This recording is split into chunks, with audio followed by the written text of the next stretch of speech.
Hello, boys and girls. Hello, all. Lovely to be reacquainted with you. Hey, God. Mom's a bit tired. She is on this Monday morning. I'm very, very tired indeed. I have to be frank. How are you? I'm all right. I've recovered. I'm all right. I'm tired. Monday morning met me in a very, very much state of tiredness. Did you sleep well? No. Of course you didn't. That was a stupid question. I didn't sleep well at all. That was a stupid question. I feel like you need to be hypnotized. Same. I feel like I would enjoy that. Well, hypnosis? Yes.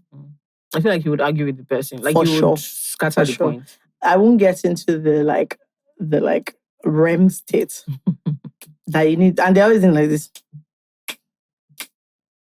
And I'll be like, I don't get what's supposed to. Do they do that here? Hypnosis? I'm sure they do, but I don't think they will have. I think the person will have to have a main full-time job. Witchcraft? Exactly, because people will just be like, I beg. Now beg, go.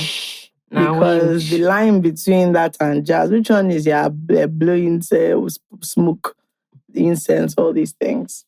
I mean, what's going on? I like this shirt. Why didn't you give me? I would like you. I don't know. What are you talking about? Yes. All the things I'm giving you, are you not tired? No. That's actually the funny thing. There's no point in asking what you did this weekend. Yeah. Do you know that I was telling them that like five people have already messaged me that like they want us to try and not discuss it. Let's see how it will be. What do we do this weekend? We were in the bounce was in the east. Oh yeah, we went to Enugu. We were in Enugu. Fun. Lovely. You guys, we landed in Enugu and I said, man, Lagos is a disaster because all of a sudden you could breathe. Like you don't realize that you're living in a place without fresh air until you enter somewhere where like the air, there's no smell. Mm-hmm. And it's very green. Lagos has a nasty smell. Yeah. Just like... Lagos is very dirty. Very nasty. It's very, very dirty. And yeah, it was fun. That's like my third time there, but yeah. Same feelings all the time. My first time. Fantastic. And of course, we went for the girl Dimma's wedding. It was really a fun time. I really deeply enjoyed it. Honestly, what I feel like is anything concerning outside Lagos, I'm there. Any small thing like this that is involving moving out of Lagos, I'm really there. Yeah. I think I'm enjoying an out of state soiree. Yeah. Well, they did take really good care of us. They did, let me not lie. That might be. They took such... So please, as a caveat, if you're inviting me out of state, you must also be prepared. Like we literally... So I think all of us were like expecting like buses to be there. We got us and Dimma's husband is just standing there. He was waiting for us. He was standing outside. Just say, oh yeah, you guys, okay, this car. This way. This car. This way. This car. And the funny thing is, all of us got there having zero. We don't have plan. We literally we're like, when we're leaving the airport, we're like, okay, so does anyone even know like what's going on? What hotels what do we know or what's going on? Like, did anyone even check? What's going on? Like, how are we leaving the airport? And we're like, I'm sure when we get outside there'll be something. That's literally what happened. We didn't ask anyone. We're just like, I'm just so sure that like when we get outside, something. Yeah, it was really nice. It was very nice. Yeah, they just took really good care of us. Yeah, it was very nice. Like, there was nothing to think about. There was literally nothing to think about. Not a damn thing. So you could focus on the enjoyment squarely and fully. And I think, so our hotels were very close to each other. And so Dimma came to look for, I'm sure they were just looking at those hotel guys. When I was checking out, they said bye. The way, because there was, do you know what I realized as well is, again, when you get outside Lagos, and it's not like a big, like, I feel like there's like 5 big cities in Nigeria. And once you're outside those, so Enugu is not it's not a village or whatever, it's proper, but it's still not, it's not Abuja, it's not, which other one again? Anyway, my point is that there's still things that go on that you're like, okay. So we got to the hotel now, and they were preparing the room. Oh, yeah. Or whatever. So we went into our friend's room. Now, on the day of the wedding, I remember while we were waiting for like all the pictures to be taken and all that, me and Chrissy wanted to have a drink. We just wanted to chat, man. Now, this is like the hotel restaurant, and this is the lobby. So we obviously wanted to get the drink and sit in the lobby with everybody else. And then they had this rule that you can only consume drinks inside the restaurant, that they don't really like things in the lobby. And so the problem I had was that I was like, okay, come and beat me. It was so funny. It was so funny. They had just all these little things where it just seemed as if we were deeply stressing them. I think what the thing I've learned is it's a very Nigerian thing where you don't understand the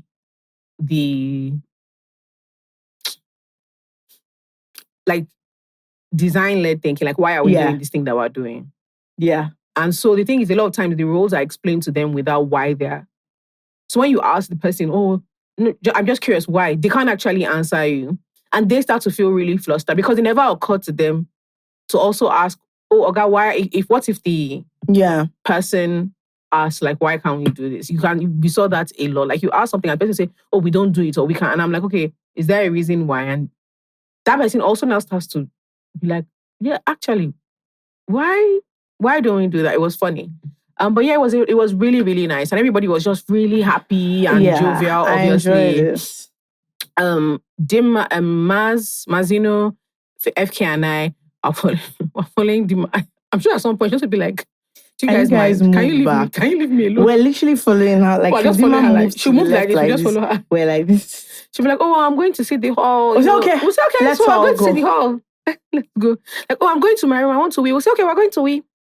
Let's go. Let's all go. Funny. It was so much fun. My husband was just like, how you guys? Like, what's going on? At a point, he comes to the room and he just sees these women lounging about. I said, okay, I'm going to go to my friend's room. We said, okay, we'll see you. And she had just shown us everybody has seen them by now, the pink dress, the Marvy dress. Yeah. So she brought it out and she kept it. So we were like overwhelmed. So we were really excited and he comes in, but he hasn't seen it. And I don't know what... You guys don't understand. I don't know what possessed me. Jola flew. See, I actually can't explain. You can't understand what I'm saying. And the thing is that the problem we have here is the distance. Let's say, okay, the dress is on the table and it's not like out. It's like in like the pack, but it's just like how this newspaper is on the table and Jola is here. Now, he comes in from here, right? An angle that realistically he was barely seeing it. Anyway. But is that not the point? When I tell you that it feels like Jola flew from next door. Because the way all of a sudden she was horizontal. I was on the and then she screamed. She screamed where everybody turned around like, what's happening? And I was like, you can't see the dress. You can't see the dress. He was like, oh, okay. And everybody started laughing. Even me, I was like, Jola, what the hell is wrong? No. What is wrong with you? Even Chidima almost fainted. She was like, are you crazy? Is everything okay? The way she screamed was as if something had happened. It was about to happen. You guys didn't see. It was until I heard you can't see the dress that I was like, okay, is that what's Nah, I'm so childish. No, it was crazy. So and the thing is, childish. Weddings are just so emotional. So she showed us a picture of the gold dress while they were still, like just on her phone. Everybody was tearing up. And I just thought, are we actually okay? She has not even worn it. This is not even a picture of her in the dress. Just a picture of them making the dress. And I thought, what's happening? This is not the kind of energy. She showed us the gold one and then she showed us her in like the green one before they finished. I started tearing up. I was embarrassed. It was too much. You guys, honestly too much. I was embarrassed. I was like, wow, Jola, this is actually a lot. No. We have to get your hormones. That something is wrong. Something is wrong. I mean, I'm not like, so on the day, what did everybody now do? And that's why we didn't cry. Yeah. One water. Nobody now cried.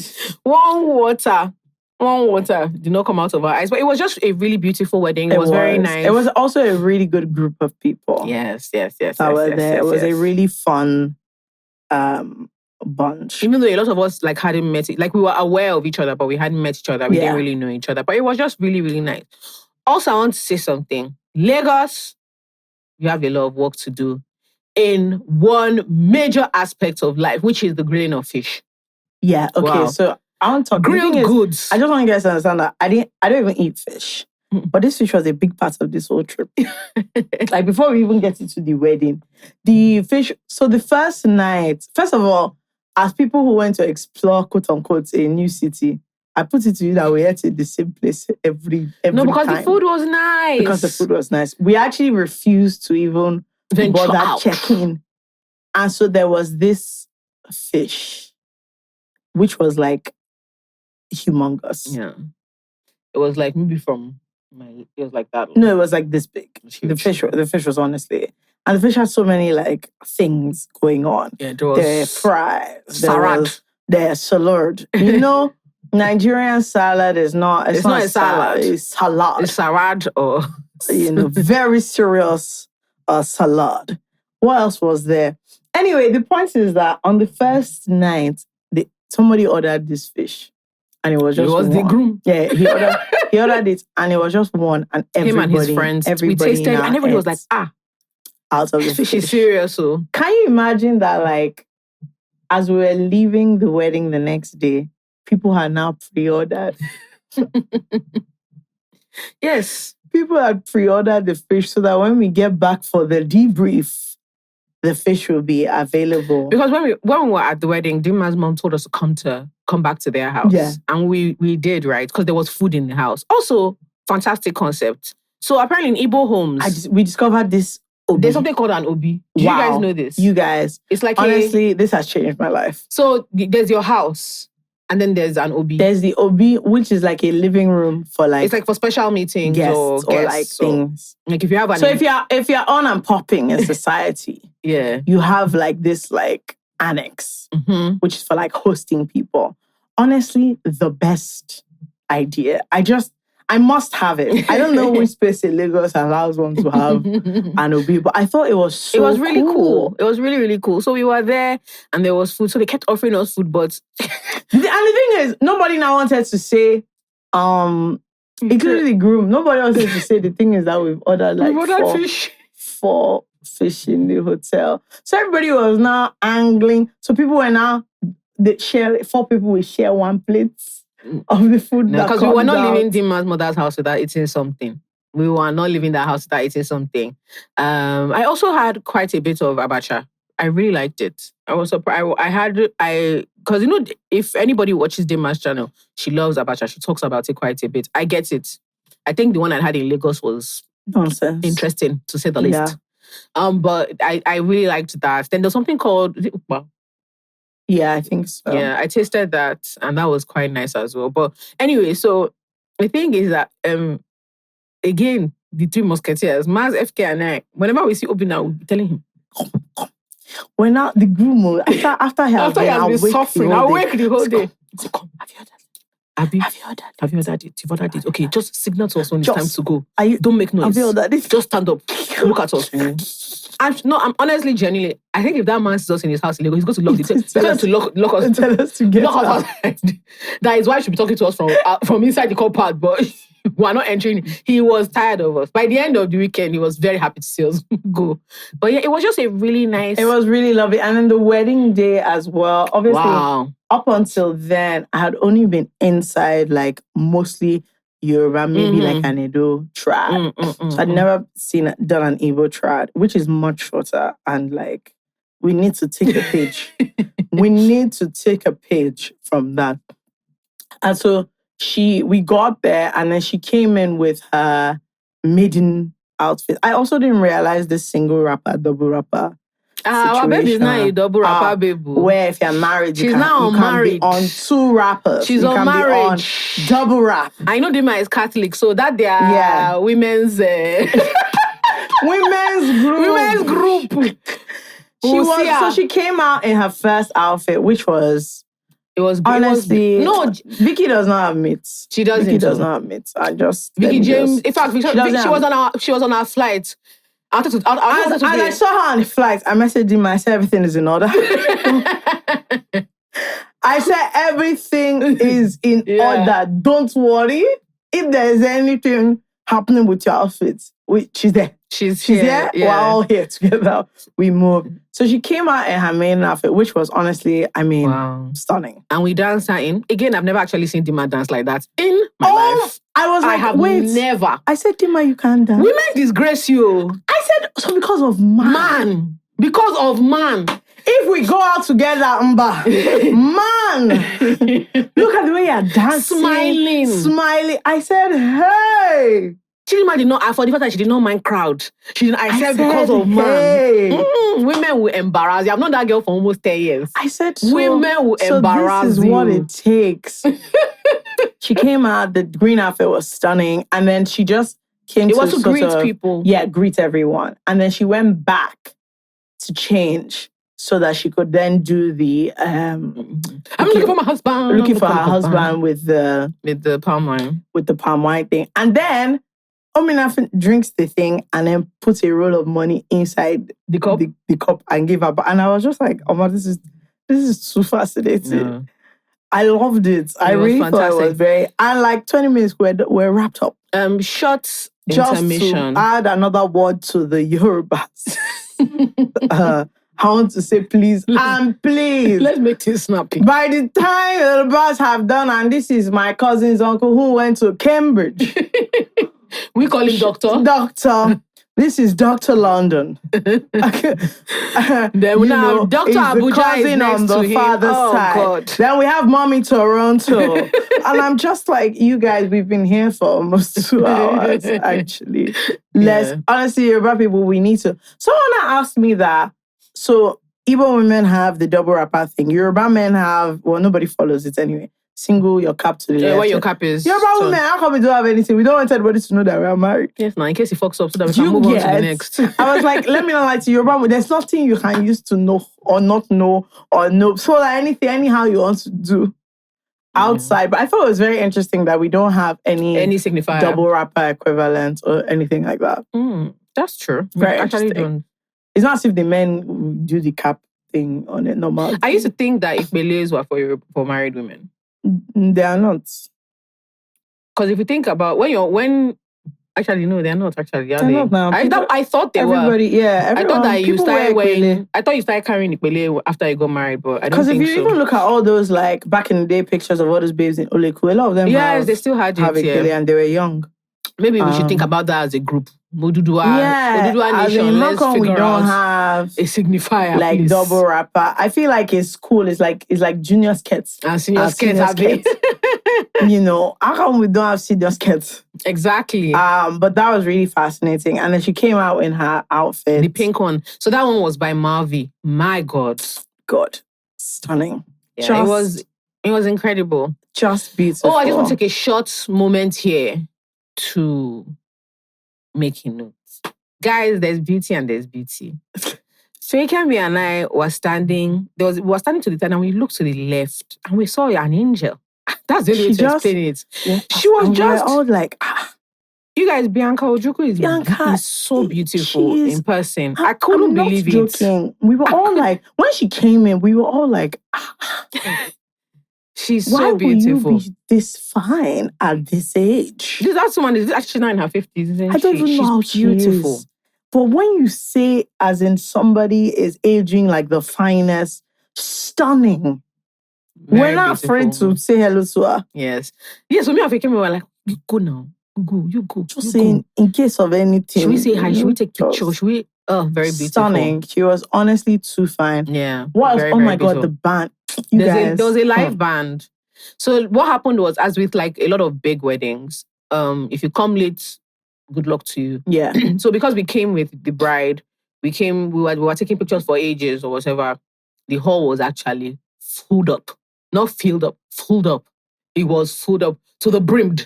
It was filled up. I mean, genuinely, I was just happy to be there. So we didn't even send, but the planner, we had a little incident the day before. And this man genuinely was afraid. No, he was afraid. Dimma's friends. The thing I don't know how to explain is that. So that little following Dimma to the hall. Yeah. We now were like, okay, as a bride, we want you to just be cool, calm, and collected. So we took it upon ourselves to discuss with the planner and say, I want you to look at us, then look at yourself and understand something. If we have a problem here, to be a very serious problem for you in particular. Yeah. Do we look like stable people? He was genuinely... No, he was afraid. What Feykem is giving you guys is the calm version of this conversation. I'm not joking, he was petrified. So I think when we came in, we went into where there was like a waiting area and changing area. So we were in there. And so he came in and he was like, oh, we can come out now. He has made arrangement for us. And we were like, no, it's fine. But I think in his mind, he was like, he doesn't want these women to have an issue. He said, no, I've bounced some junior house of assembly. Please, just... No, I'm not joking. He was those like, please. They were not that them and their aides. He told them upset. that this place is very important and they should stand up. So what ended up happening is, it wasn't where we were originally meant to sit. So we were like, whatever table they set out for us, they gave to other people that were more important. They now put us in front of the band, not realizing that this is actually how you start a party. They put us directly in front of the band. And this band was, you guys, as in, I love a live band, though. But there was something in the ginger of this. They were phenomenal. They were amazing. And so Dimma came and obviously she was greeting, she was doing this and that. And so normal. Bridesmaid now, you don't have what you're doing. You're not going to follow the bride and groom greeting everybody. Also, sorry, I know that this Dimma is going to slap me, but in case you're looking for wife, Chidimma has very beautiful sisters. I'm not very joking. Beautiful. We know one very well. I saw the remaining three. I said, wow, what is happening in this household? We know Norma, we know her well. But the other three, I've seen also one other one, the baby, the one who's quite young. But her other two, I said, okay, so your family, it's just how it is. That's how it is in your house. All of you. Nah, they are very beautiful. But so we couldn't follow her around. Band, and then they had this one babe that, honestly, I actually thought she was like a star. Like, I thought she was some artist. Yes, I'm not joking. You don't understand. First of all, she used her Isiagu to make mad outfits. A mini dress with the stuff. I said, when I saw her, I said, okay, first of all, I know that they gave you people dress code and you said, not me. She said, absolutely not me. So I'm sure when she showed up, even her colleagues were like, let's do this. And she was the only babe in the band. It was very cool. When they started, people forgot that you're not supposed to spray the naira. So what they did was that they started with like a song, like a slow song to kind of segue out of... just... Then they started... I know the thing again, very Yoruba girls from Lagos. We are used to what we're used to. They just started one flavor song. You guys, the way everybody was on their feet. And the thing is, when a vibe changes. Yes. So the thing had just started and they were singing like just general Igbo songs. Obviously, they started singing flavor and we all knew the song. And so everybody, I just saw that everybody was up. Dancing. And they saw us and said, these are our people here. So the band it's like they just faced us squarely. That, okay, you're feeling it. Let's go. One-on-one. And then they started doing this thing where one person, she would sing, and then another person in the band would come and do a new song. And they did mostly Igbo songs, but like the ones with everybody. There was one, was it Fino or something? Nelo forgot herself, just started She just brought money out of her bag. I just saw that babe. Uchi just threw it at the back. I said, go. Before we all realized, we were all like, hey. I'm not supposed to do that. Not supposed to do that. People are just, it was... No, you guys. The band was giving them ginger. It was so funny because I was like, the bride is not out everybody's money. That's literally what it was. It was like, that band was Dimma phenomenal. is somewhere. She hadn't started dancing and we were carried away. Yeah, it was beautiful. It was a lot of fun. And normally the rocks we hadn't eaten. We hadn't sat down for up to 10 minutes when they just decided that, you know what? We are here. So other people in the wedding were not looking at us, but sorry. I was joking. They were actually like, what's going on? What's going on that side? In this establishment. In this corner. So it was a lot. Honestly, it was the best idea. Another thing, Nigerian men, your madness is shared. North, south, east, and west. Everywhere. Everybody's way is best. I don't understand. You guys, we were taking pictures, right?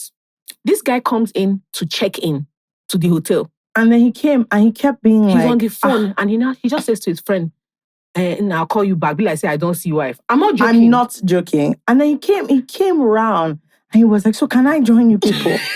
And I just thought, uncle, daddy, please. And they told us, obviously, you guys know Benji strict. He was like, okay, everybody drop your phone.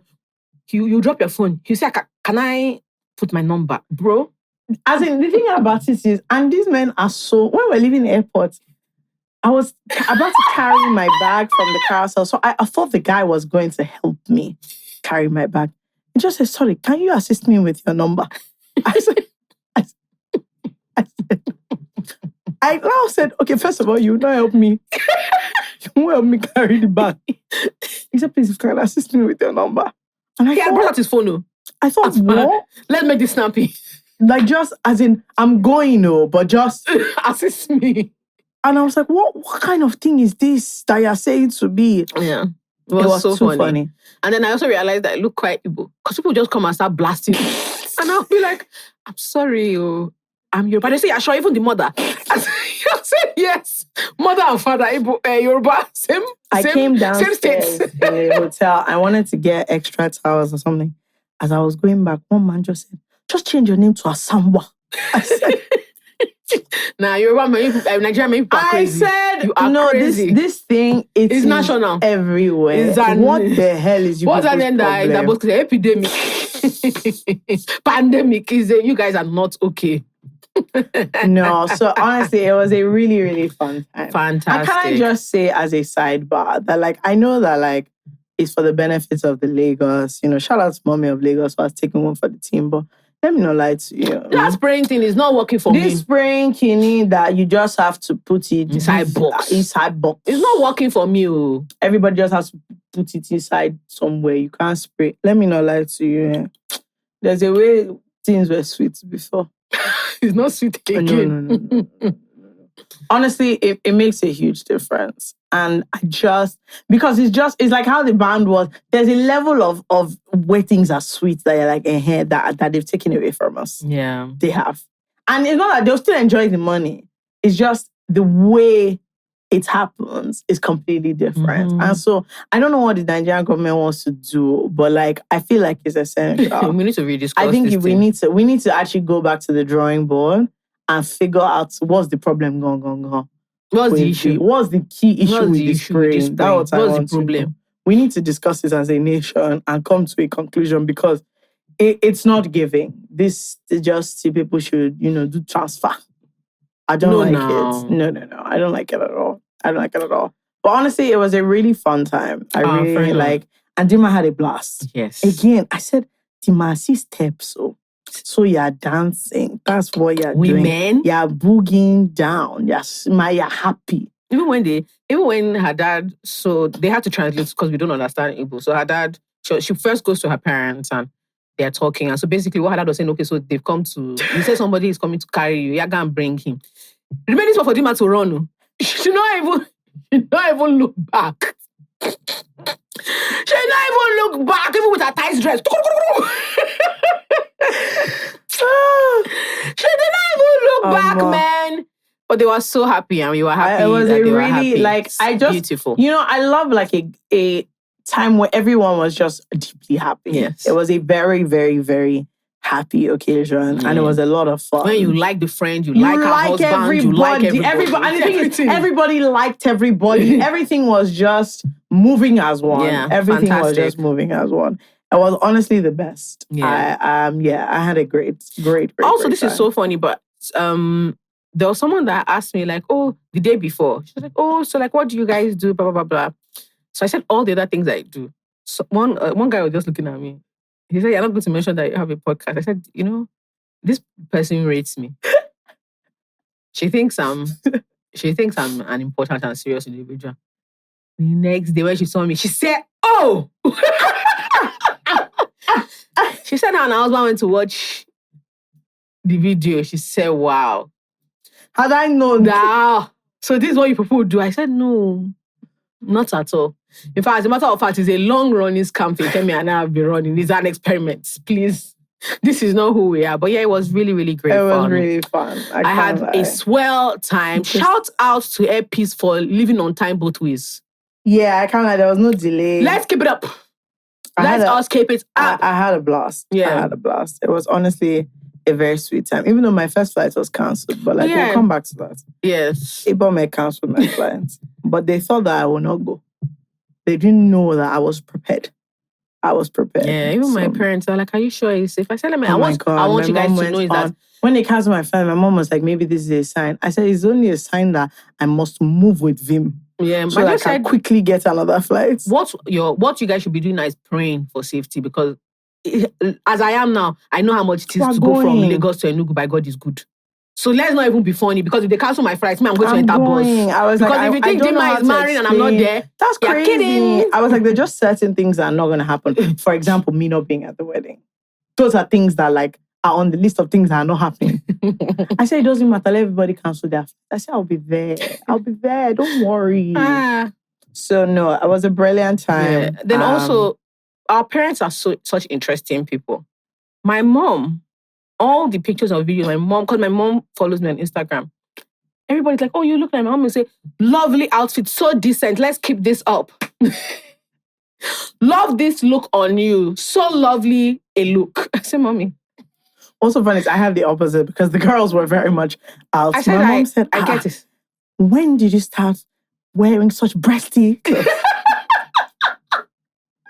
I said, "Sorry, what's this identity?" I said, "What's the meaning of breasty?" That's a good description of that. That's what she just said. Breasty. When did you start wearing breasty clothes? I said, "Mommy, sorry to say." My mom said, so lovely and decent. Then she saw a full picture. She now said, "We could have left the slits lower, but we're getting there. Lovely outfit, so decent. Love this look on you. Sure, you are getting so many compliments. Very decent look. See, even while dancing, still this." I said, "Mommy, Pastor, I've heard you." Really and truly. Do you know when I got back home, Mommy said, "I hope you'll be using that tailor going forward. Very nice. You looked so lovely, my dear. Very beautiful look." I said, "Thank you, Mom." No, and the thing is, Dimma has a lot of fine friends. Fine. All the men that are my friends were like, "Okay, so who are you going to?" I said, "None of these babes have your time. I want to advise you. This is not the kind of group you can infiltrate. None of them have your time, but just especially the ones that were sweet. One of my everywhere. That's really, like, last week somebody called somebody's brother Mumu. Yes. Mm-hmm. Mumu. I have a Mumu friend like that. His big eye was entering Christabel. I say, if you don't, you won't pluck that eye back and put it aside. I said, "Oh, she looks like we will get on." I said, "Oh, she's the one that looks like people will get on." He did not see anybody else to get on with. His Christabel. You want to get on with. They kept messaging me, "Who is that?" I said, "I don't." The thing is, you can't know her. You can't know. And what I put to you, she doesn't want to know you. I was like, this is not why we're here. We're not here for anything concerning man. Well, nobody even gives a damn. Let me tell you. It's only Dimma. Finish. I don't even know which men were there or were not there. It doesn't... Yeah. I was like, this is not really anybody's concern. And I'm definitely not walking up to anybody to say there's lots of people in Lagos. He said, "I should collect your phone number or whatever." I said, "See, everybody is tagged.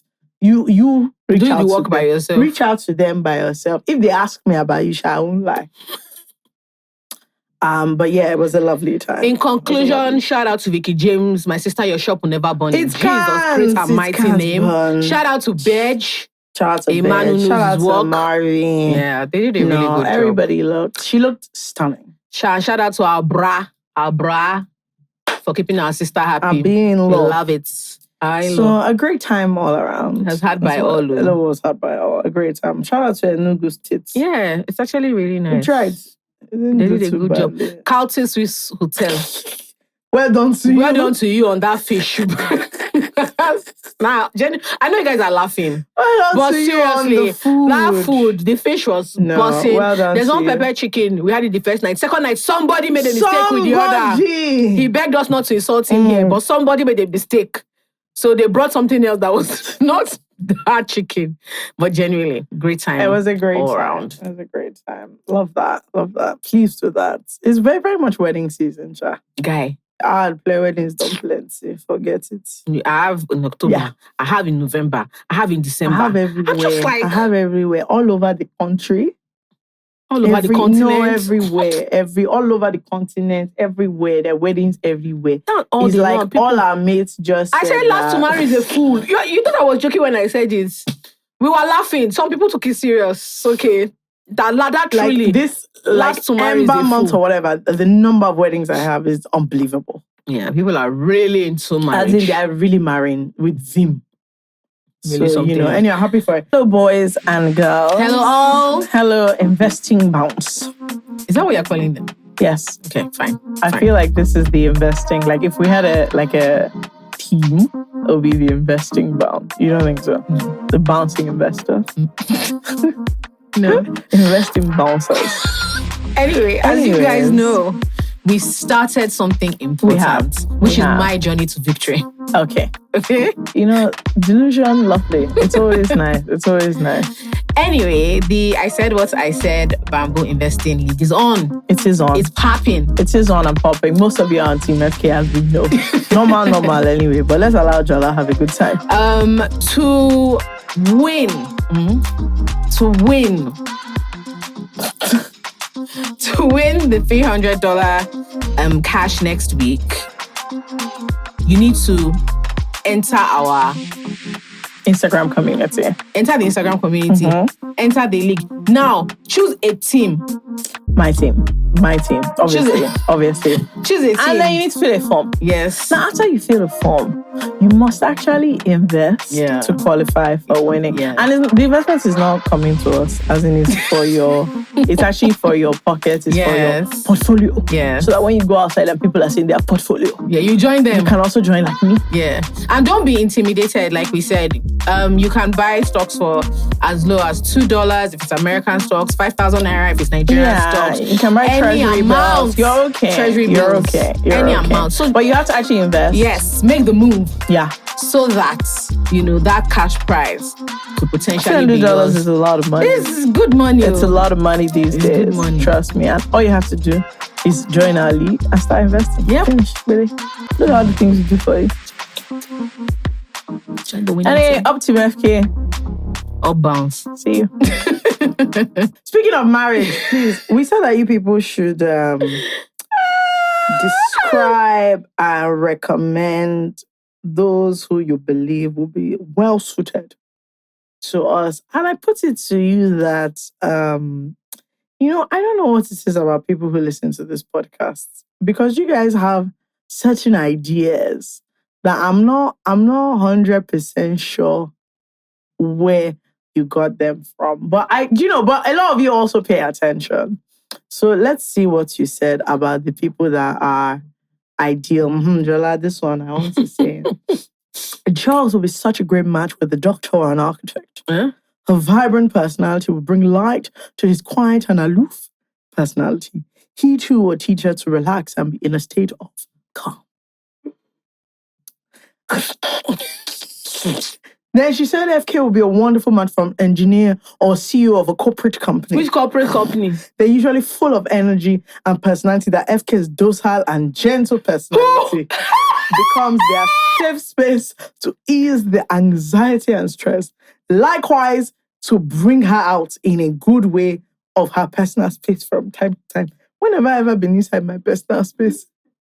Okay, let me read one that is really important. This person spends a lot of time thinking about me. And this is what she says. Jola, physically, whatever she finds attractive in men, now personality/character, he must be born again. Bible-believing Christian, spiritually grown to shepherd. Jola on her journey, his humor, just enough to contain Jola's, he must be fine, with her being the funniest partner. A close-knit with his family and very aware of his family's highs and lows. Enjoys the creative world, but not part of it. Maybe finance, maybe medical, or engineering. Since Jola is quite the creative, she needs a man who is stable enough to let her flow in her creativity. He must be kind, gentle in words and actions. He must be emotionally intelligent to identify her emotions. He must be vocal. If you ask questions, he will know more than Jola. Are you calling me Mumu, you this stupid girl? When he chooses her, he must be content with her. Don't expect too much of change. She moves only if needed. Guys, I said for FK, you must avoid pink or yellow pencil. He must have beards and won't stress her life. Once he has beards, wears blue senator, his hairline is fine. and doesn't need to be hidden under a cap and has sense and money, then August 2025, we move with FK. Someone said, don't forget gold chain. They said a man that knows how to handle a sweet goat for Jola. For FK, wealthy, sweet man that won't stress her life. Fair. Do you know, that's fair enough. Fair. That's absolutely fair enough. That's absolutely fair enough. You guys are lunatics. And then some of you mentioning our friends. I saw it too. I've seen Wale, Lawal. I've seen TMT. I've seen Fouls. I put it to you that any one of us, any of these men, will kill ourselves. Yes, for sure. All of us will not make it out of that marriage. No. Alive, please. What else is there? They said the person has to be very cool to understand jealous playfulness.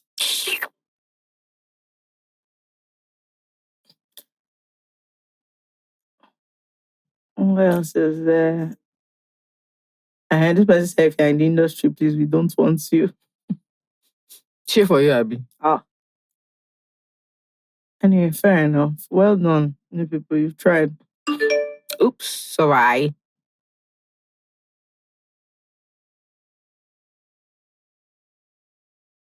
Okay. All right. Should we do some dilemmas? Yeah. Was anybody close to your ideal man?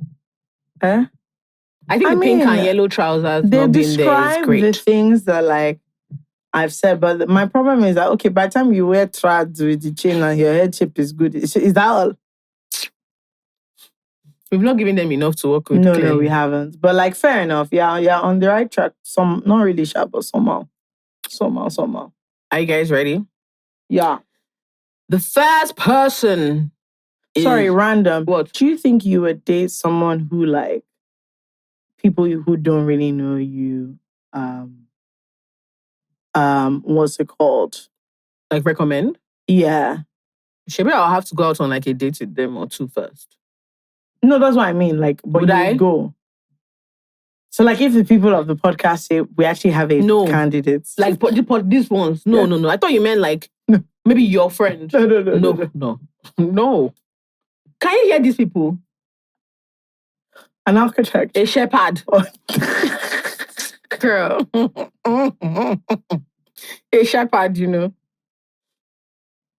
the part that killed me the most is that they said, somebody said that if the person is not close to my family, can't work. It shock you that it's the opposite. It's the exact opposite. In fact, I don't even want to be talking to them too much. Who will I report them to? Who will I report you to?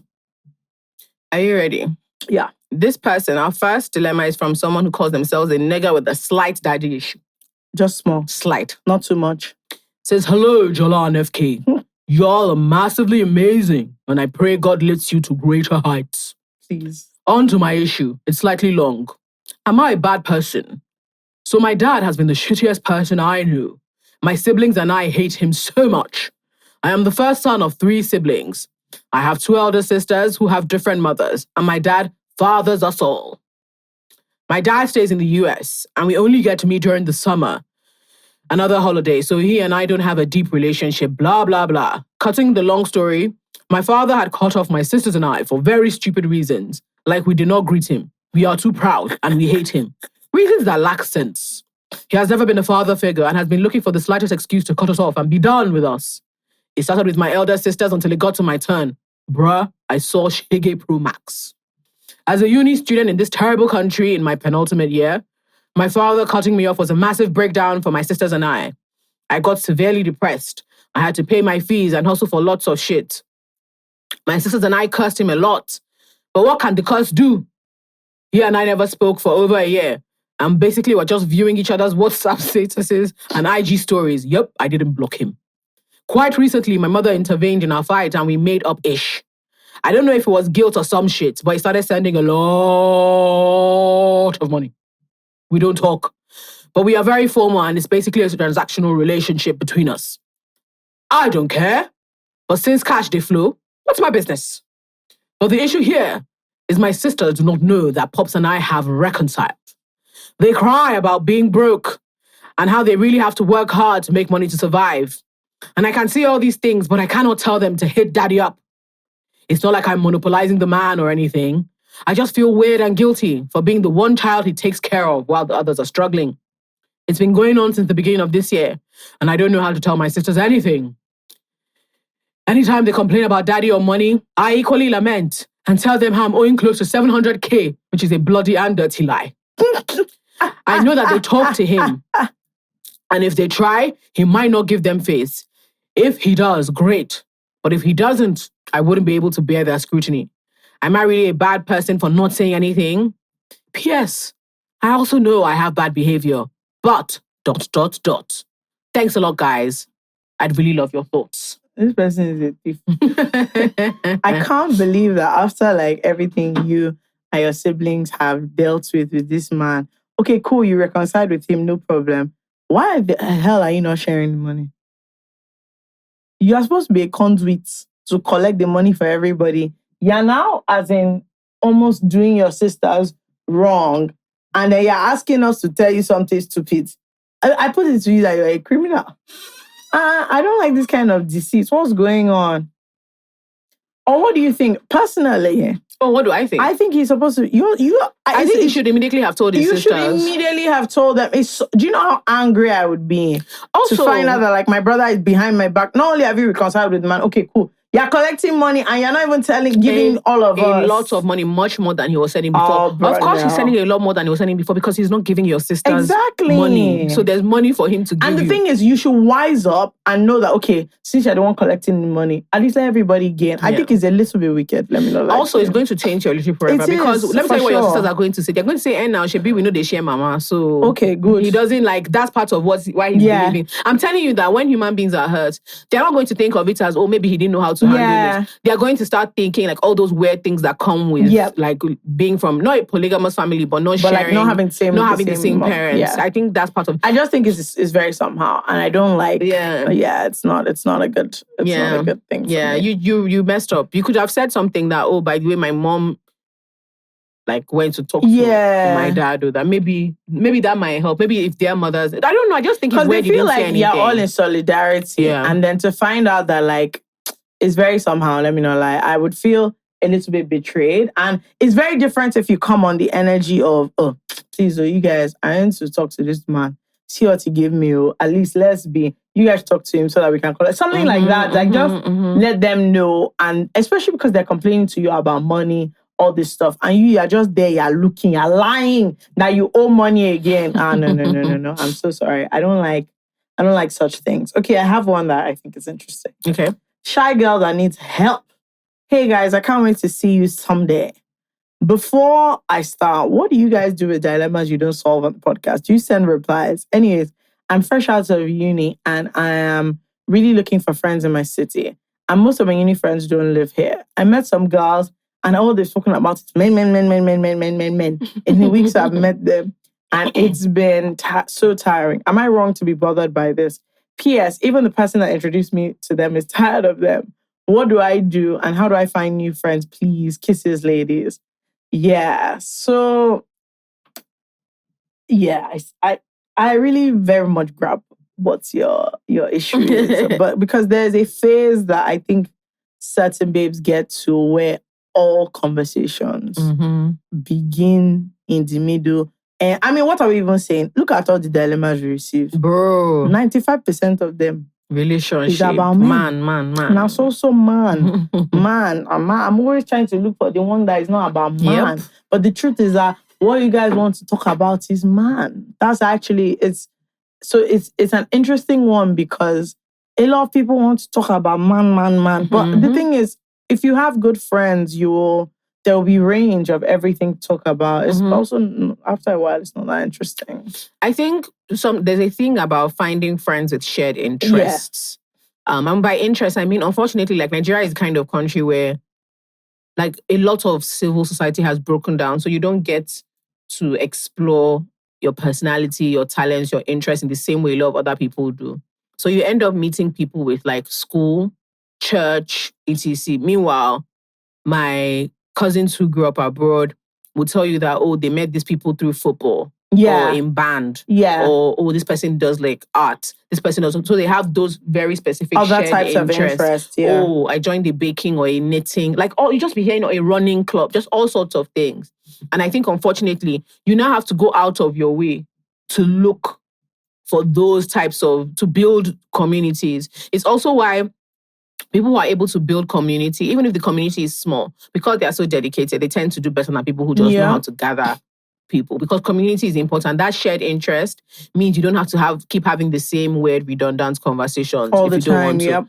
Another thing is like, don't feel bad if you don't have the same things in common with people. Like, it's not a bad thing for you not to want to have those same discussions, right? It's like they enjoy it. That's why they're talking about it with each other. That's what I was going to say, that like the thing you're I guess not really saying is that they've found common ground amongst themselves. They want to talk about men and all their friends, like the group of people you've joined into one. I think it's just now, the problem is, how do you find new friends, is that there's no, this is a clear-cut answer. Mm-hmm.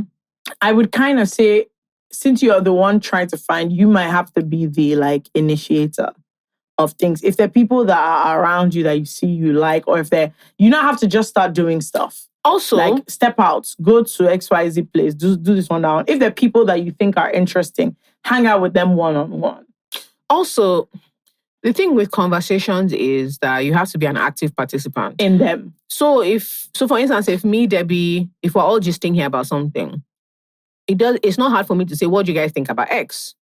And just change the topic. And we change the topic and we start gisting about that. I think sometimes this thing of, it's reminding me of when we did the episode on like friendship. Someone said something that I thought was really important, how it's so interesting when everybody talks about what a good friendship looks like. It's always about them being on the receiving end. Nobody's ever talking about all the kind of things they would love to do for their friends.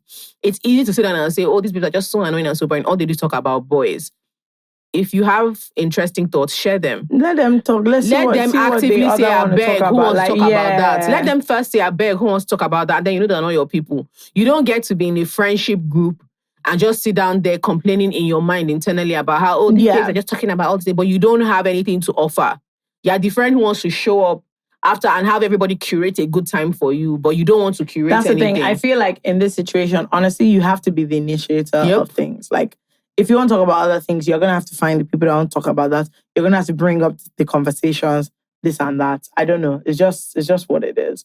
And I don't think there's any other way to try and find friends than you kind of have to put yourself out there, especially if you're in a new city. Otherwise, you'll end up just being the one like constantly complaining, because people are not going to reach out of their like friendship groups and lives just to make you comfortable in that situation, unless you kind of make it okay for them to do so. I don't know. Yeah, something I've been thinking about recently, how much of our lives and like the things that you're at the center of your own world.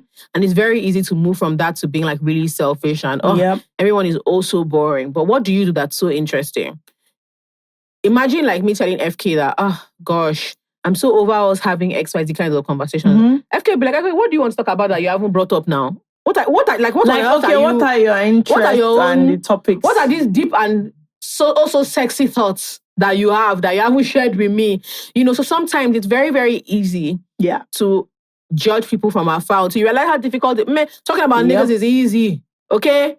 It's easy to sit down there and talk about that one from morning till night. Coming up with deep, real, original thoughts is not easy. That's why everybody is not doing it. Yeah. Hello, boys and girls. No hello. Okay. No hello for them. Okay. This is not for boys and girls only. Boys and girls. I want to ask you a simple question. Very simple. Why are 40-something% of you that watch this thing not subscribed? Very good. Is it fair? Very good. Is it other people's channels that you don't listen to every week, you subscribe to them? Free content. What we do for you. Do you pay? You come here, we make fools of ourselves every week. Having a great time. Subscribe early. I don't understand it. Why would you do that? Is it right? No. In case you don't know, no. It's not right. Okay? So now, you see that button. Nobody will beat you. Okay, do you know what? You can even cover. Do it in a shy, do it in a shy mysterious way. So nobody will. Just, oh my God. Click on the subscribe. Oh my God. That's all. God bless you. Thank you so much. Thank you. Bye. Bye. Okay, this one is somebody that wants to help us to help them do something. It's from Barry, who says, I hate my boss. Oh. He listens to you, so I know he's going to hear this. Dear boss, you do not know it all, and you are not perfect. Point blank period. I had to shout that part because they wrote it in capital. God. So Mr. Boss from Barry, I hope you receive that message. I know that Barry wrote that thing pissed as hell after seeing and I hope this meets you well email. Okay. Gosh. Okay, there are two that are a bit hilarious. Okay. What's your people's problem, actually? That's actually the first thing I want to say. That why do you, some of the headings, I'm just like, I know the answer to your question is definitely yes. Anyways, I've lost it on the two. Okay, no. I found it. Okay. It says, Kem says, please pick me. Okay. Hi, Jola and FK. Love you guys even more than I love Amala. No, I don't like Amala, so that's fair. Thank you for all you do. I'm Kem. I run a solo marketing agency. I'm 25 years old, and my best friend is 28. After school, we decided to do life together and be accountability partners for our careers and self-development. It recently dawned on me that she's never happy when I share good news with her. Ooh. Her demeanor always changes. When she reacts, her happiness seems insincere. She tries to develop herself in her career, but is often lazy. I try to advise her, but she's always defensive. I try to involve her in what I do, but she's never interested. Whenever I get big gigs, she stops talking to me. She stopped talking to me for a while. However, when something bad happens to me, like losing a big client, she's usually in good spirits, consoles me and vents about her problems, which she doesn't actually want to solve. I try to give her advice, but she always comes up with useless excuses. I tested her mood by sharing random positive and negative news, and the response was the same. She would pretend to be happy for me and end the call by saying she wants to sleep or that someone is calling, behaving coldly. When something bad happens to me, she's friendly and supportive. Long story short, I got a scholarship with a full tuition waiver for my master's degree and will be leaving the country in 2 weeks. Sorry, how's that long story short? She doesn't know about the whole process, and I'm unsure whether I should tell her before I leave or after I arrive in the US, or am I just overthinking? You're not overthinking, it's my sister. You guys are not friends anymore. You're not friends. That friendship has broken down, and like frenemies. Yeah, I don't know if it's like what's the word? I don't know if it's like a resentment that sets in or like a general. Shisha doesn't mean you well, and that might be something that is subconscious, has what to do with her. The point is, we don't know the reason, but you're seeing what you're seeing, and what you're seeing is not. Like, you need to trust your guts on this. And it's not even your guts. You say you tested it. Personally, I don't know any friend that should be happier when bad things are happening to you, regardless of whatever state, like situation they find themselves in. I think it's actually a bit diabolical for your friend to be happy that things are not going well for you. Like, the thinking is very, very somehow, let me not lie to you. So, yeah, I'm not with it at all. And I think that you have to start to realize that this person that is your accountability partner or whatever, that's not really what they are interested in. As for if you should tell her if you're going, guess what? It's not going to make a difference. That's the truth of the matter. So me, I wouldn't tell her because the truth is that I know you think if you don't tell her, she might be super hurt, or if you tell her, the truth is you've already gathered that this person is not happy for you. So there's not going to be a reaction that is going to make you happy either way. Like, you're not going to get a good reaction. She's going to form as if she doesn't care. So it's really now up to you whether you tell her or not, because either way, her response is not going to be what I feel like you want. And I don't think it's going to be good either. So, but sorry about that. Yeah. That's again, what is this like? This frenemy energy is really weird because I just wonder why and how you're staying in a situation where, okay, if I find, first of all, I guess that's not really my temperament to not be happy for people. I don't care if I'm down in the dumps. If one of my friends is making it, there's all of us that are making it too. We are up. We are all up. Oh. All of us are up. And it is even for the best that you are upmost. Do you know what I mean? So for you to be joyful when bad things are happening in such a way that the person notices is really, I don't know. I don't get that. I think what it is fundamentally is just comfort. So, and I've done this before. Have you ever had a friend that you know like the friendship is not the same as it was? What do you mean? So me and you used to be close, and like there's a reason why we were talking regularly, and things have happened and the circumstances have changed. And instead of me to adapt, I keep acting like it's the same as before. Yes, and I'm reflecting our past on our present, and it's just not true. Yeah. It's just not true anymore, and it has changed. And you have to work with the information you have available to you. For sure. It's not that somebody came and told you that, oh, by the way, I hope you know this girl. It's something that you've experienced firsthand. If you guys were really and truly as close as, there's no way you'd have started the process of leaving the country without sharing that information with her. So even if you say to her, oh, like, you know, I'm actually leaving for a few months, or I'm leaving for like a year, I don't know, whatever.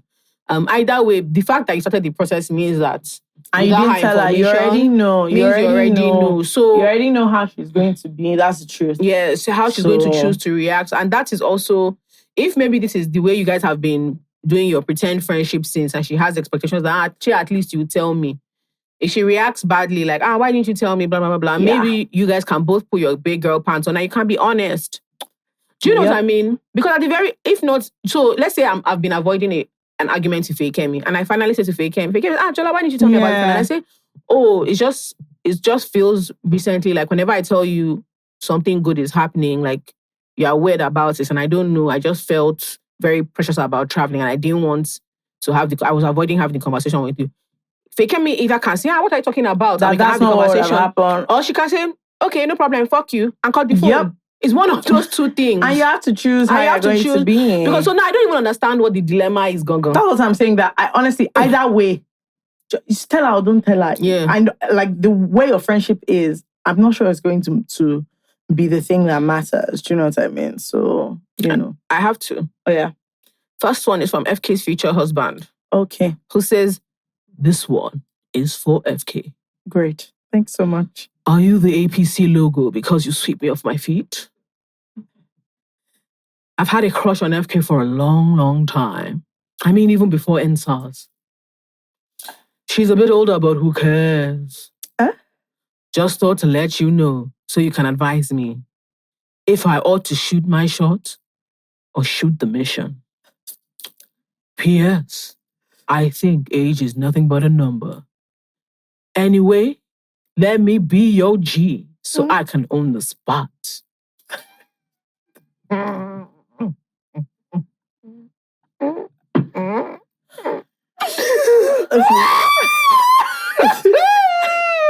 He's clearly a raving lunatic. He said, let me be your G so I can own the spot. I really suffered. It's like somebody else supposed to me said they want to sweep me like APC. That's how you want to start our love inside APC. Oh man. Wow. I have to use that line on somebody. I do. I can't lie to you. Let me be your G so I can own the spot. And do you know the thing? When this person wrote that, they thought, that'll be the one that'll get them. No, he actually rolled his eyes and he put the rolling eye emoji because he knew that you're going to insult his life. Fakem doesn't date younger men. Why didn't you say his age? Because there's nothing but the number. That's what I'm saying. Why didn't he say his age? What do you want to use his age to do? No, I just want to know. He wants to sweep you and own the spot. He has told you his plans. My dear, if what you're offering me is similar to the sweeping APC is doing, I'm not there. Because everything has only gone downhill. Okay, yes, the second one. Oh, do you have any other replies for your advice for him? For your spot owner? I don't have advice for him. Well done. Should he shoot the shot or shoot the mission? He's asking. What? Should he shoot his shot or shoot the mission? In other words, should he abort mission? Why is she laughing? Because he knows. About the spot? He knows.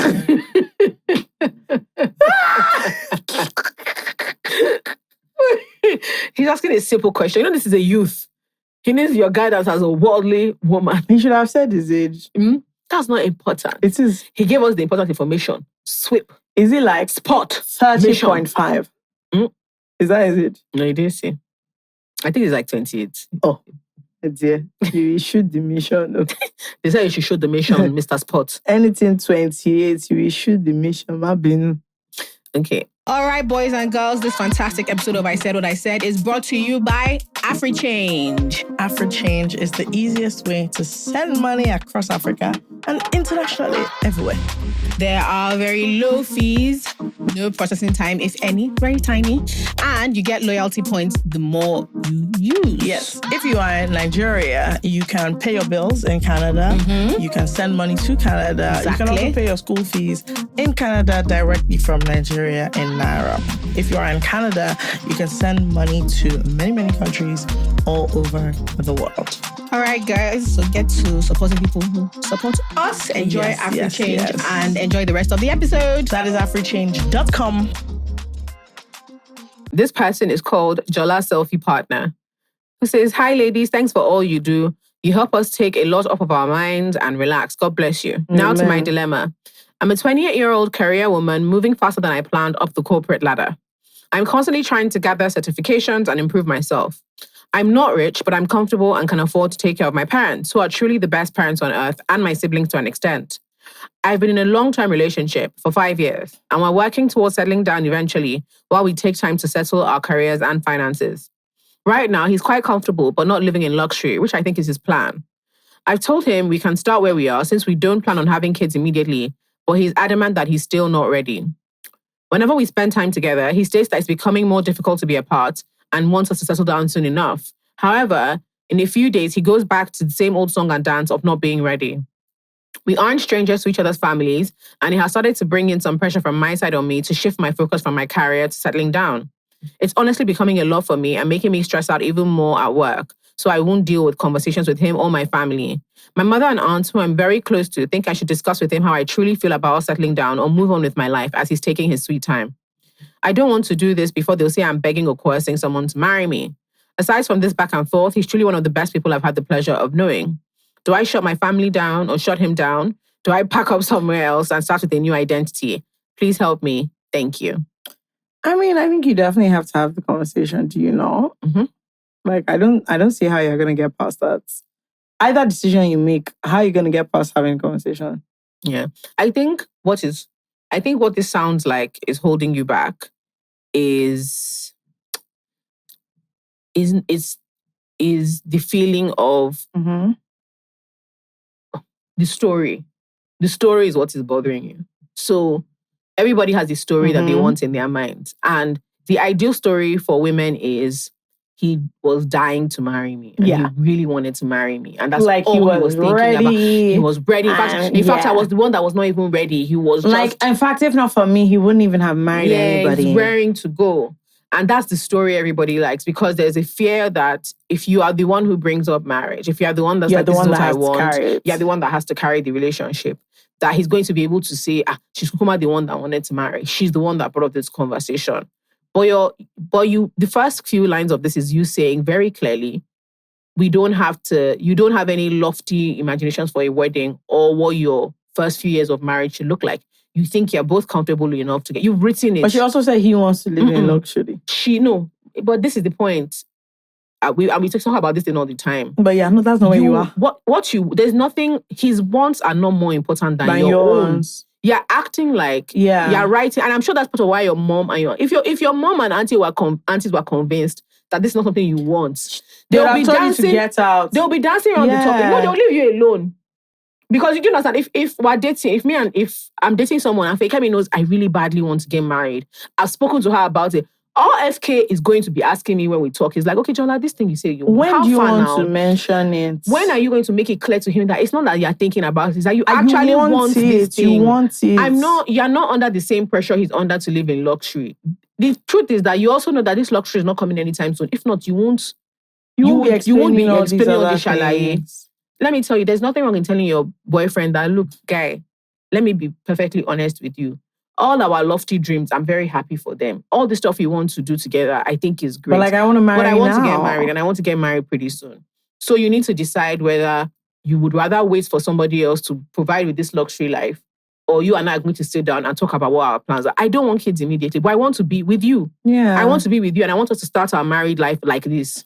If your idea is that this kind of married life is not good enough for you, please let me know, because it's good enough for me, and that's what I want. So that I can, so it's better for me to start crying now. So that by the time I get to December, when there are many people on road, you know what it is? I feel like a lot of people are very afraid to discover that the person that they are with or the person they like has different expectations of life than them. And so, because the problem is, once she has this conversation, if what that man says is, I'm not really looking to get married now, anything, you realize that she can't go back from there. Oh, yeah. She has to make a decision on that relationship. So I think the problem is, it's very difficult to tell somebody who you're not sure what they're going to say that I want to marry now. Because, and the reason she's holding back is, you don't want to know. That's the truth. You don't want to know if the answer is not correct. It's better to live in the bubble that you are than discover that actually you're paid. This man, because if he says, this is why I find that show, The Ultimatum, so hilarious as a concept. Because you will see two people. So I watched like the American one. I don't remember if it was first or second one, just random. And I remember there was one couple there that their issue was one day want to have kids. And I just thought, this is so hilarious that you now think bringing them on this program, they'll now want to have the child. Or like when one part of the couple is saying, I don't want to get married until I feel financially stable, you now want to. And I'm like, you can't force their hand. So the problem with her having a conversation is, honestly, she might well discover that actually this guy's not on the same page as me. And I think that's a very scary thing that people don't want. Do you get that? They don't want to realize. No, because the thing is, again, I'm going to take it back to my friend's book, Kwemi's book, Ghost Roots. There's a story in there, it's called Breast Milk, which was actually, I think that she was nominated for the Kane Prize for fiction. Oh, wow. With that story. And the story is basically about a woman struggling to breastfeed. It's a fantastic story. Anybody, if you can find it, read it. Also, if you haven't bought the book, I'm very annoyed with you. Can't get the book. But Breast Milk is a story about a woman struggling to breastfeed. But the undertone of the story really is that she's struggling to accept that she's not who she thought she was. Yeah. And why I'm bringing that up is, in this context, you are the babe that has always you're not supposed to be the one that has always said, I do things on my own terms. So if you have this conversation, you are worried you're going to find out you're not who you thought you are. Because what if he says, but I'm not ready to marry now? You might want to wait. You are ready to wait it out. Yeah. And you're ashamed of that. And you might not be. You're not the babe that's like, okay, no problem. You want to wait, bye-bye. Yeah. And I think that what is really, really bothering you. And you have to accept that. You're ready to wait for this man. And that is something that might be embarrassing. I would be embarrassed about that too. I definitely I'll would. be very upset to get to that bridge and realize that I was making out all this time. I definitely would. And that's why, to be honest, for me, I would have to conclude that I must have this conversation now. It's better for me to collect any L there is now. And the thing is, you just be shy. I know how I'll now go out to my friends and say, okay, so after everything I've been saying for years, it turns out I'm actually a fraud. And I will be waiting for this man. So now that I've said it, I just want all of us to be on the same page. And I just think people have to get to a point where, like, you're accepting it. Don't lie to yourself. Don't lie to yourself, and don't lie to your people. It's honestly not worth it. Okay, if it's me, I'll laugh at you. Finish.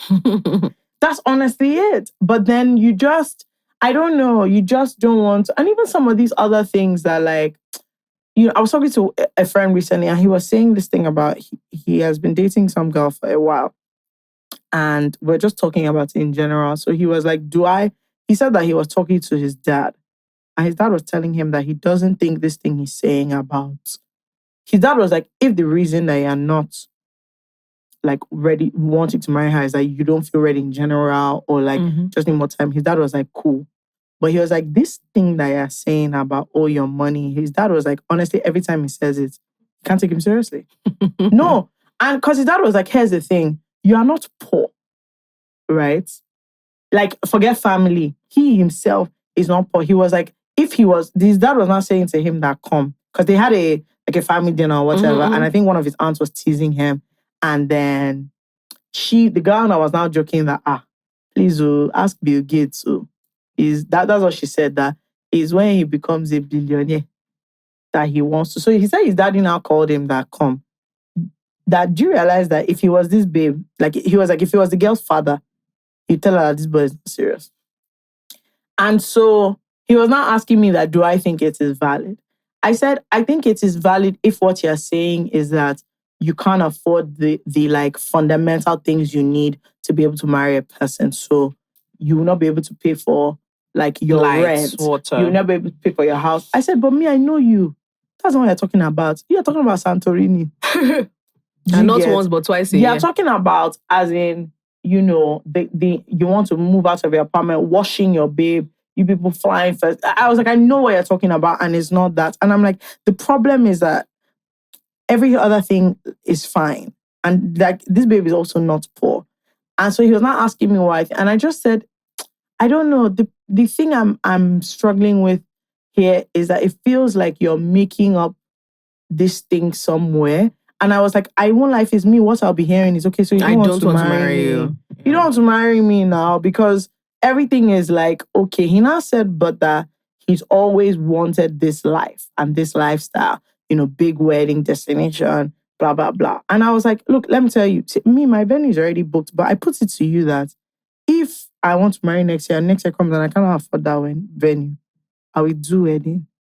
3 years will come, I will do vow renewal. We will go and do the wedding in Italy. That's just it. But I cannot imagine me saying that I will not marry because I have said I'm doing the wedding there and then I cannot. Do you know what I mean? So I was like, sometimes you must like realize that this is where you are in life today and you have to just keep it bloody moving. Yeah. So me, I was like, I think what you need to think about is if you really want to marry her or not, because frankly, all these other things you're saying, not that you should not now have what you want, but like... No, but there's your wants and there's your needs. It feels a bit silly. Yeah, so it's a thing where... The other thing is that he does not have any path to billionaire as we speak now. There's no... I said, do you have anything bringing plenty money? Like, nothing. You're just going to your work, doing this. You don't have anything. So I'm like, what is the pipeline for this extra money? Like, sorry, where did you buy a gun? What's going on? So you don't even know how you're going to blow. And you just want this poor girl to waiting. Yeah. And the thing is, she has already declared that, like, see you, if it's I am not doing, just let me know so that I can like start packing my things and keeping it moving. So I just feel like in this case as well, you have to just be clear on who you are and what you want to do. And like I was telling him that the truth is that personally, me, I know you very well, and I don't think you're ready to marry. I think this is just the only sensible thing you can say because there's nothing wrong with her and you're aware of that. Yeah. And you also don't want to not be with her. The problem is you just don't want to marry now. But it's a stupid thing to say because like, but that's just, so I was like, if I were you, I would just be honest about the fact that you're not ready to get married now. The problem is he can't take the thing he thinks she's going to say. Which is that she's not doing it anymore. That's cruel. That's not fair of him though. And that's what I was saying that. Fair. So that's why I'm bringing it up because I'm like, you have to say it and deal with whatever consequences because otherwise you're just kind of keeping this thing going on. And you also can't put a date. So he can't say, I'm going to be ready next year or like in 2 years. You just have this arbitrary sum of money that you say you want to make your lifestyle, your income. And I'm like, okay, you that said you have a lifestyle goal. What's the pathway to that? What's the plan you've made? Did you start a new business? You didn't. Did you apply to a new job? You didn't apply. Are you stealing money? You've not stolen anything. Have you started learning Yahoo? You've not started learning. So you don't have any way. You just know that you're not ready, Sha. But you don't know when you're ready. And you know that once you tell her, she's going to be like, okay, thank you so much for the past 3 years. But I'm not going to wait in limbo forever. And I think it's the same thing with this person. You just have to be on and then deal with however you want it to be. Because what I now said is, I know that what's to happen is you tell her, she'll say it, you now beg her, you now propose. which is also a somehow situation. Deeply. Because you don't want to do it. But because you don't want to go through the pain of like losing her, whatever, it's just somehow in general. So it's one of two things. Like you readjust your dreams and get on with starting your actual life, or you free her. Let me know, like, I find it difficult to like readjust things that I've always thought. Hello, boys and girls, especially all MTN users. If you have been barred and you need to unbar your line, MTN has you covered. All you need to do is follow these simple steps so you can get reconnected. The first thing you need to do is dial *996# or visit nin.mtn.ng to check your status. If you are not linked, proceed by entering the OTP and that will send your number or email and submit your NIN linking request. If you need even more help or additional support, visit any MTN store nearby so you can stay connected and keep on enjoying uninterrupted service. All right, back to the episode. Okay, before that's what I wanted us to talk about before we end the podcast. But if you are in her situation, how would, like, if your partner came and said that to you, what would you? That, like, if I was in her own situation and he was honest, I would, let me not lie, it's a massive help. I would have to take it. Are you taking it and staying is what I'm asking? No. Yeah. Okay. Very painful, but like, I'm out. Because staying to do what? Yeah. The thing is, I wanted to discuss, like, to what? And I'm not saying it's easy but honestly, if someone tells you they are not ready, do you know the problem I have with that? There's no time frame. Because it's not like, as in, oh, I'm waiting for X. Like, okay, maybe, when my I don't know, passport comes out. Yes. Then I'm ready so that we can do this. Or like, when I get this promotion, I'll be able to afford. And I'm like, I don't get this promotion, so I know if I don't get this, like when I get a decision on, or when this project has finished, so I'm not traveling. The problem is there is no, or like, even if it is just a case of, I don't feel like I'm in the right mental place, but like I've started therapy. So when I don't have as much anxiety, there's just no tangible thing about this readiness. So my question is, when you stay, what is going to change? Yeah. And you know, for me, if it's me, or if I'm on the other side of that, and I've told somebody I'm not ready and they stay, nothing can make me ready. Are you sure? Yes. What I'm saying is there is no external vim again because my partner is cool, fine. So not that anything is going to be bad, but now I like that. Even me thinking about it has gone. I'm now fully relaxed in the situation because I'm like, oh, we've had this conversation and you're fine with it. And so now I'm even happy because I'm like, thank God, everybody's on. Do you know what I mean? Everybody's on the same page. Whereas the truth is that she's never going to be on that page. She's always going to be waiting for him. And you can feel that energy. You can feel the energy of somebody looking at you that, I know I'm saying this, but like, jazz up. So I don't know. I feel like it's just a painful thing when you realize that you're not on the same page and you kind of have to keep it moving. It's hard because I'm sure he's a lovely person or whatever. Like, you know, they're in love.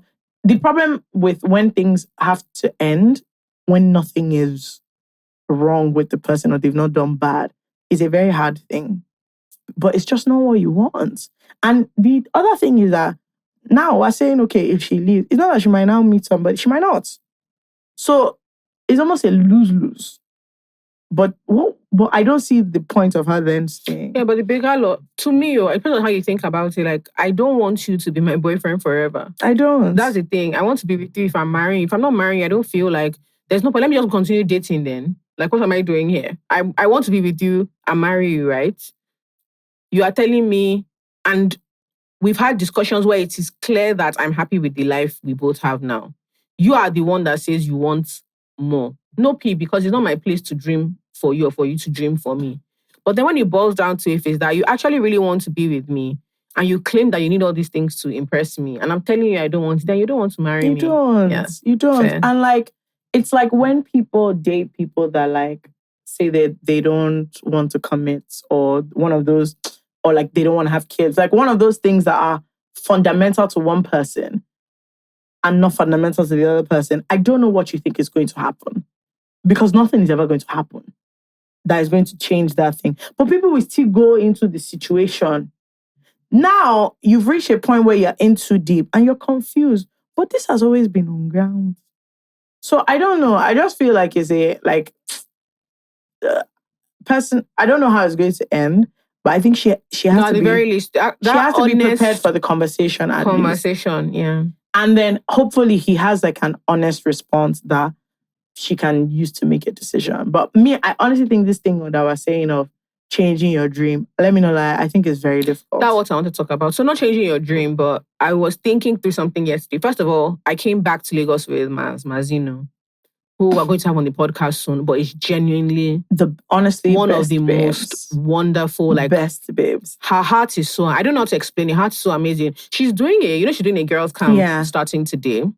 So if you don't know, Maz has in fact, she's a pastor. I don't know. She has many things. She's a pastor. She's a pastor. She has nutrition. Pastor. How she's friends with two scallywags, even me, I don't know. Even know. But Maz is a pastor. And a real one, though. Every time, throughout this weekend, I said, you're a good person. A wonderful Your character is good. How you been with the two of us? All this, I don't know. But Maz she has she has a Christian podcast. She has a gospel Bible believing. Actually, you people's Christian role model. No, and I know you think we're joking. Bible believing body, you won't believe it. I'm actually being serious. No, you actually won't believe it. And her podcast is phenomenal. It's phenomenal. It's called You Can Rest Here, and it is honestly amazing. So good. I listened to it. It's amazing. It's very good. But Maz is fantastic, and she has this girls' camp this week. It's for, I think it's between 13 and 22. It's like for teenagers, young women, or whatever. It's for the next 2 weeks. Anyway, we're on the registration has closed. Sorry, because I don't know if people get excited and check. Next time you do your research. It's actually starting. It's already started. It started today on Monday. But you can still support. All of you that really are looking to support something, you can help. Feel free. Send them a message or whatever. Feel free. But we're talking about different things on the flight back. And she gave me like a lot to think about. A lot. Like I don't know how to explain it. A lot. Because I'm saying something I love about Mazino. She'll never put words in your mouth. She'll never try and force you to. She's not judging you. You can tell Maz terrible, awful things. And she will say, okay, I see why you're having XYZ problems. She's not judging you. She's not using Bible to beat you over the head. She's just talking you through your decision-making process. And then if you ask her like what she thinks or her advice, she will not maybe to make you feel good about yourself, like go against her biblical beliefs, but she will like let you know this is what I think. Anyway, she gave me a lot to think about. And yesterday when I was at home, before I went out in the evening, I was like, there's something that I think has been happening to me. As usual, I guess I started crying. And I think there's a chunk of my life that is passing me by because I'm holding on to very specific ideas. Do you understand what I mean? I do. So it's that, and that's why I was asking about this thing where your inability to let go of like a dream world, an imaginary world, a vision, because the cost is too high for you, like personally. And it's also like it's not a physical cost. It's like you have to dramatically shift who you think you are, or what you think you stand for, the kind of life you're going to live. You're holding on so tightly. Other stuff, your day-to-day, week-to-week, month-to-month, is just passing you by. It's going. And the more you do that, the higher the cost is. But the tighter you're holding on to this dream, right? And I was like, oh, like, what does it...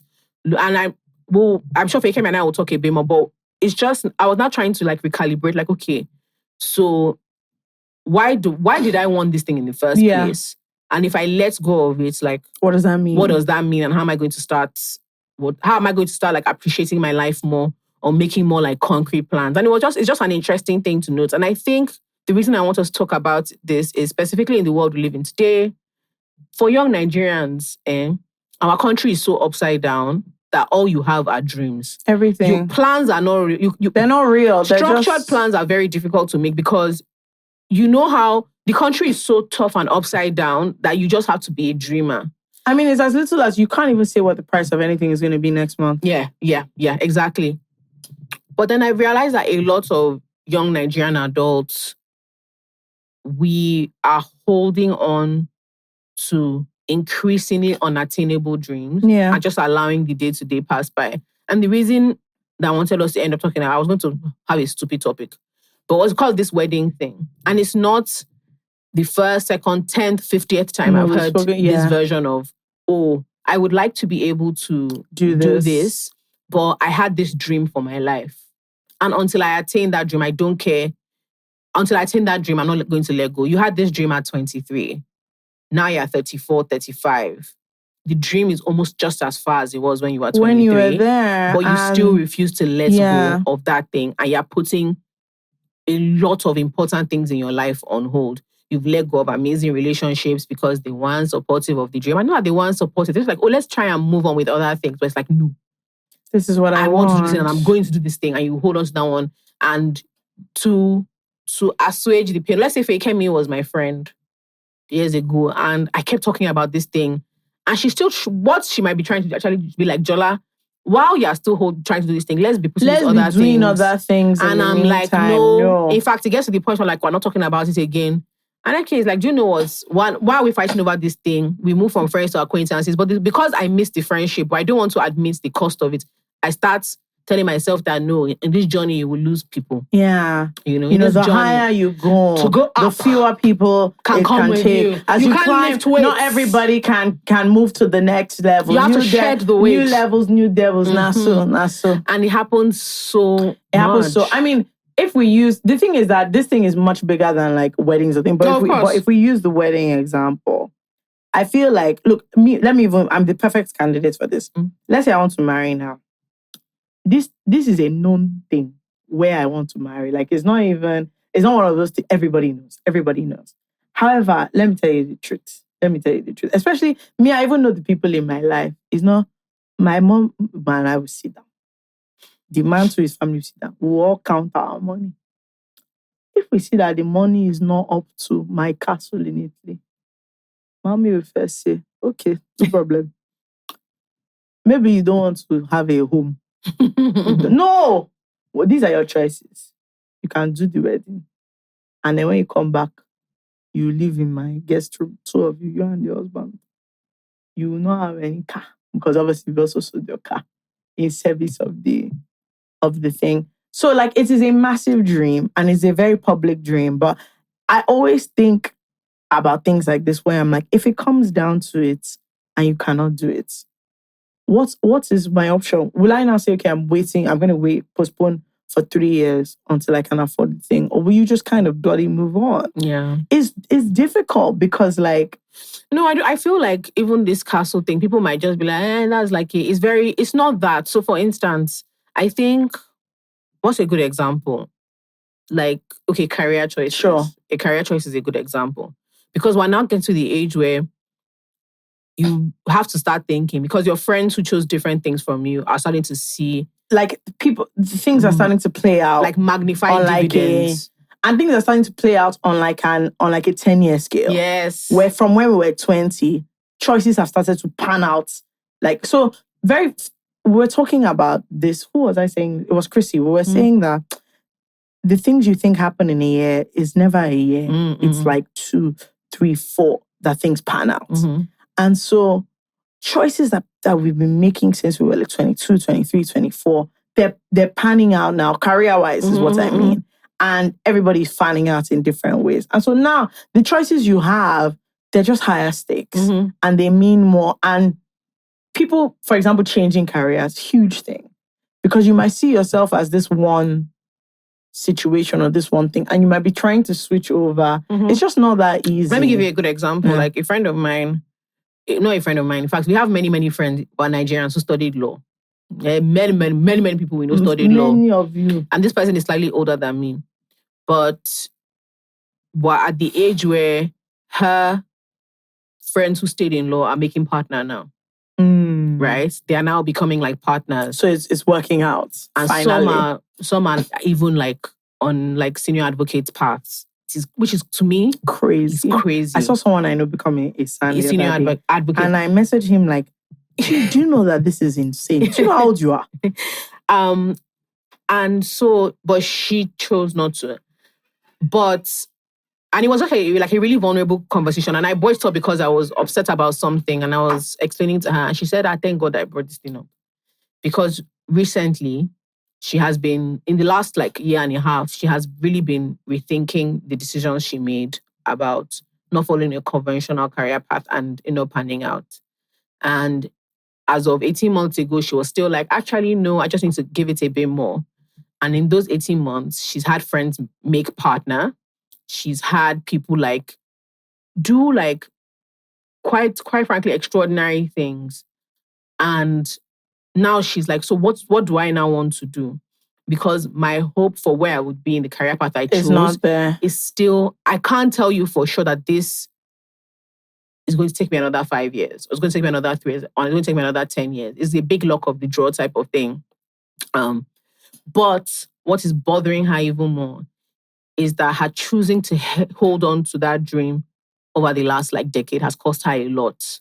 In terms of respect, in terms of family relationships, what she's been able to do, how she's been able to show up for friends and stuff. So it's not just as simple as, okay, let me pivot. Is that it's a huge cost. Mentally coming to grips with the fact that I let go of all these things because I was on the path to X or Y or whatever, including she was very honest. She was like, look, there's somebody that we were dating. He wanted to get married. And a big thing with him getting married is just we need to talk about stability and what that looks like for both of us. But based on dream, she felt does he not believe in me, blah, blah, blah. Long story short, relationship scattered.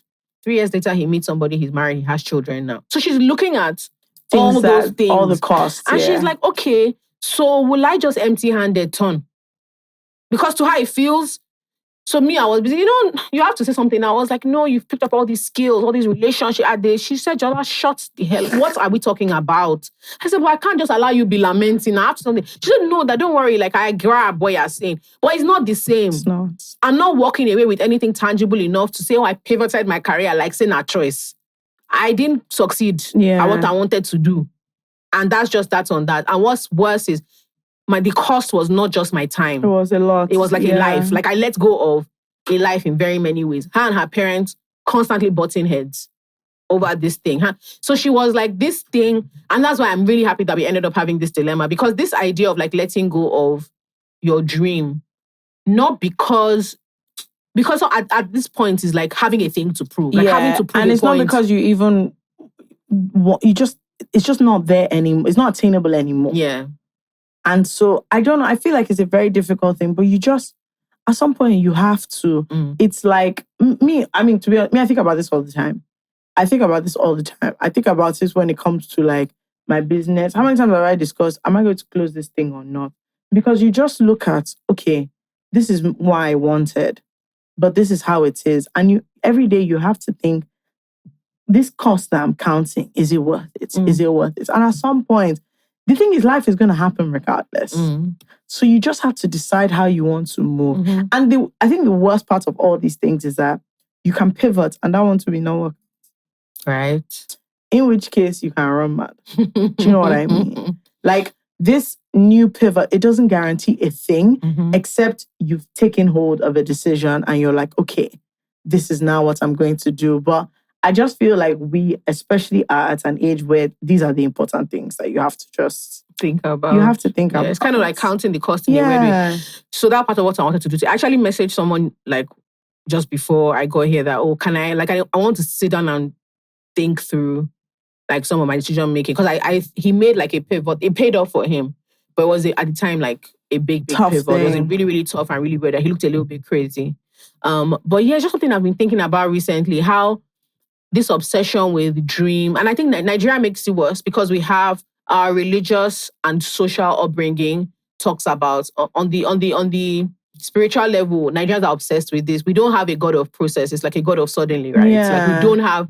God, and everything is about breakthrough. Everything's about breakthrough, immediate and overnight. And, you know, there's always a doubling that happens once like this, you know? And then socially, we have the same thing where you hear, somebody was a nobody, but he's the person that used to sell recharge cards to the president. The next all of a sudden, they give him for a 500 million contract. You know, it's always boom, like yes. But what it has done to our generation in particular, to millennials, is because we literally grew up like that. And we saw it in real time. We grew up on social media watching people just blow. Yeah. Just. And also, we even saw it in real time. We were old enough that when we moved from a military government to a democratic one, a lot of our parents were able to move into like industries that literally it feels like it's like a year or so. But the way your life changed because the economy is opened up is huge. So there's that level, and then by the time people like us got to secondary, because I remember Facebook started when I was 16. Yeah. And I remember the time we got to uni when I was 18, Mark Zuckerberg was a billionaire. Yeah. By the time I was in my third year of uni, I remember very clearly they bought Instagram. Yeah. I'll never forget these things. And it just felt like, look at these ones. You just have to take this risk, be bold, step out, and then you come back to Nigeria and you're hearing the same thing spiritually, and you're seeing the same, and then your friend's dad that borrowed money to pay school fees is now a this, and it's just like, okay, so your mind is attuned to making these big crazy bets. And I think another crazy thing, well, for me especially when I think about things like pivots, is that there's such. I find that before, when I was younger, the way I would just try, I know we joke about, I business, all of that. But the thing is, at that time, I was so willing to try things and like, okay, this thing is not clicking. Let's pack it up. Let's run. You guys will actually not believe the number of things that I'm not joking. You would not believe it. The number of things that I've started and stopped. But there was such like an ease, and then stakes got a bit higher. I felt like things are more public. People expect more. I expect more of myself. I'm about to say that, the truth became is not I expect people. more of myself. Yeah. And now I'm like, so now there's such a hesitation to even trust the decision of the pivot. So now I'm like, forget that I want to pivot. I don't even know what I want to pivot to. Not because like I can't know, because there's such a fear in it that it's like, if this didn't work out and I already don't trust myself, how do I want to trust the pivot that I want to do? Fair. Do you get? And for me, that is the biggest thing about this letting go of the dream, is that I have no idea how people pick up, like commit to the new thing you want to pick up. I have no idea how to do it. So now I just feel like, okay, if I just pivot, I'll just be in a state of limbo because I don't know what I'm doing anymore. Yeah. Do you get? And I think those things, you learn them, because I remember very clearly, there was nothing you could tell me. If I did something, it didn't work out. Okay, cool. Like it didn't even occur to me that, as in, okay, feeling bad. It just felt like, this is the game. Like, this is just how it is. We move. I can't die. I will not starve. But now there's such a trepidation of, what is it that one will even let the dream go off? There's so many considerations that it's really weird. Yeah. Also, it's just like, sometimes letting go of your dream life makes you feel like life has actually conquered you. It also makes me feel like I don't even know who I am anymore. It's very upsetting. Like, to be one of the people who can't tell that story of, I tried this thing and I did well. Like, you feel really awful. It's not even that. You know what it says for me? It says, this statement of they're who they say they are. I used to think that, and it's crazy to realize that in this regard, you might not be who you say you are. That's actually not who you are at all. And so I think it's that shock of like, okay, so who am I? Like, where do I now want to? You're supposed to win. The end of the story is that you've won, you've overcome in this thing. So when the story doesn't add up, there's no like moral. This story has no. Do you get what I mean? Everybody had lesson. You reach your own. You just say yeah. There's no moral. There's no lesson. Nothing. You reach my turn. All everybody can say is yeah. There is no silver lining. The thing I just finished, zero. That's it. Nothing to take home. There's no take home. Nothing. Yeah. The whole thing. And the thing I think is reconciling the fact that that's not how it's meant to be. Like there's nothing to redeem here. I didn't learn anything. Fair. I mean, it's just something I was thinking about yesterday. It made me cry a little bit. I went to eat. I think it's very important. But and you also wonder like how it will be received. I mean, all these things for me are more internal than external, but I do also think about it that like, how do you just, okay, now you have to start explaining that to become a new person? Do you know why I'm lucky in that regard is, and I'll see if the two of them will come together. But my dad and uncle, wow, you guys don't understand. My father does not understand when I say, oh, I'm afraid. He said, do you know what? Serial failure. Oh, God. My dad said, at least your own is private. Him and his brother will come and tell the story of how they put collateral on my grandfather's house to do bone crushing business. To do bone crushing business. So my grandfather said he shouldn't have graduated. Don't worry, the business will do well. Hey, God. I know he's always joking that at least you've never come to... and there's bone crush. Another time, I think they said they want to do farming. Their farmers are now stealing from... Look! So he's just constantly telling me that we need to and he's always saying the quicker you are able to turn. But I'm like, it's not like that. It's so painful. It's so hard. It's like, okay, now you sabi. All of those of us that did it before, you are trying to tell you don't want to hear. But yeah, I just wanted us to talk a little bit about that because it happens to a lot of people. Even with school. It does. You're finding school difficult.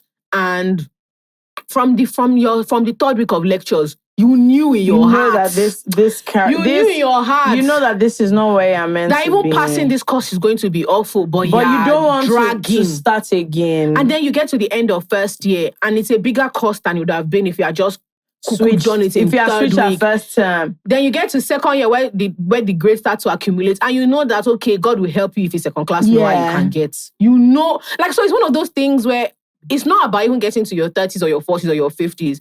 It's that pivoting is, but how will you go and tell your parents after struggling to pass JAMB that actually, I don't know, it's tough. It's so tough. It's so weird. And I think this sunk cost thing, that's what it is. Because you just think, oh, but all this stuff has come before. It happens in every scenario. It happens when you can't let go of friendships. You can't let go of relationships. You can't let go of I don't know. It just happens. There's like a thing where the cost that have already sunk, or the time, or the money is what is holding you. Or the personality. Of the personality.